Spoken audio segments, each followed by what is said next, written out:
Olá!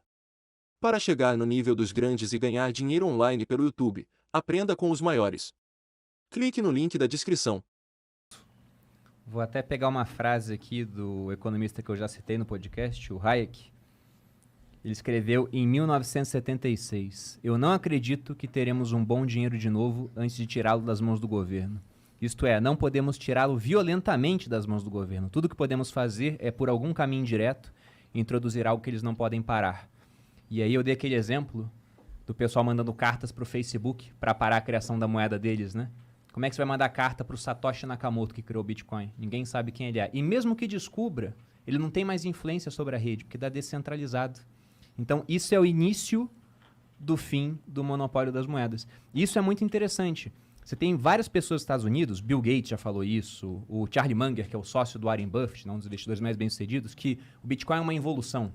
A gente gravou um documentário para a Finclass com o Yuval Harari, onde ele fala basicamente a mesma coisa. Ele diz: o Bitcoin tirou a confiança que as pessoas tinham na moeda dos governos, moeda fiduciária. Só que uma coisa é você viver em dólar, né?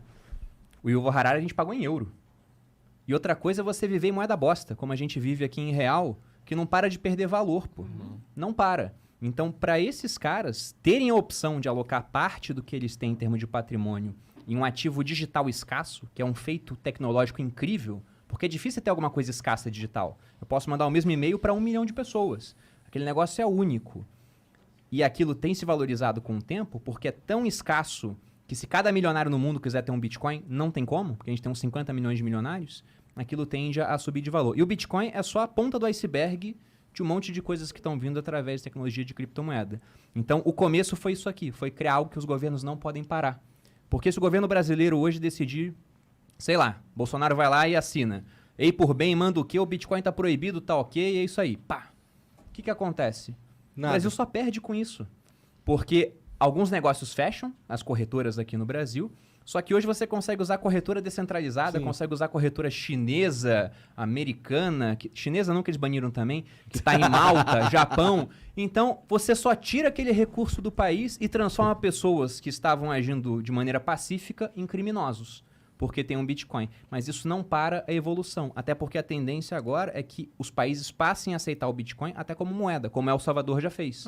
É um país muito pequeno, mas é o princípio, né? Começa com um país pequeno, daqui a pouco tem um outro país grande aceitando. Se eu fosse chutar aqui, eu diria, por exemplo, que países que têm moedas muito ruins, como a Argentina, o Brasil, deveriam adotar isso, mas eu acho que quem vai adotar primeiro são aqueles mais interessados em enfraquecer o dólar, como, por exemplo, os russos. Porque hoje, por exemplo, o que é o trunfo do dólar? O trunfo do dólar é que, por exemplo, todo mundo precisa de petróleo, né? E petróleo é negociado em dólares.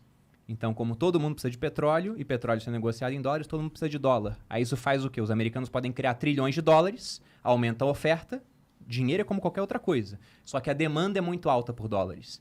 Se o Brasil fizesse 10 vezes menos do que isso e aumentasse essa oferta, como a demanda ela é só nossa e de alguns vizinhos, a gente teria uma hiperinflação, muito dinheiro aqui no país. Então, quando você começa a pensar que essas transações de petróleo, de commodities internacionais aí, podem ser liquidadas em Bitcoin, se eu fosse um governo que está interessado na diminuição do poder do dólar, eu começaria a oferecer essa solução. Vamos fazer essa transação em Bitcoin. Entendi, o petróleo e Bitcoin. Pois é. Não sei se vai acontecer ou não, mas é uma coisa que está na mesa aí para um dia acontecer. Mas o começo já está aí, cara. É criptomoeda.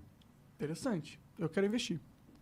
O João Oliveira mandou mais uma aqui. Bruno Perini. Bruno Perini. Quais as diferenças de liberalismo e conservadorismo? Bom, o liberalismo é uma escola que ela prega...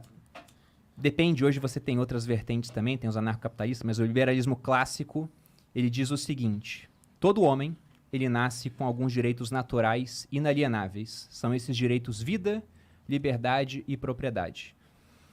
E são direitos que eles já estão com você. Para você respeitar esse direito de uma pessoa, basta não violá-lo. Como é que eu respeito teu direito à vida? Só não te matar. Teu direito à liberdade, só não te tornar um escravo. Ou roubar. Teu direito à propriedade, não invadir aquilo que você usa, delimita, defende. São direitos negativos. Só que numa sociedade, você não tem seres perfeitos, né? Você tem um cara que não vai respeitar esse direito. Então, o liberal, ele topa, o liberal clássico, ele topa criar um Estado para garantir a segurança desses direitos. E o Estado teria que serviços? Segurança interna, para que isso não aconteça dentro de um território. Externa, porque senão você não para o invasor estrangeiro. Por mais que a sociedade seja boa, ela pode ser dominada.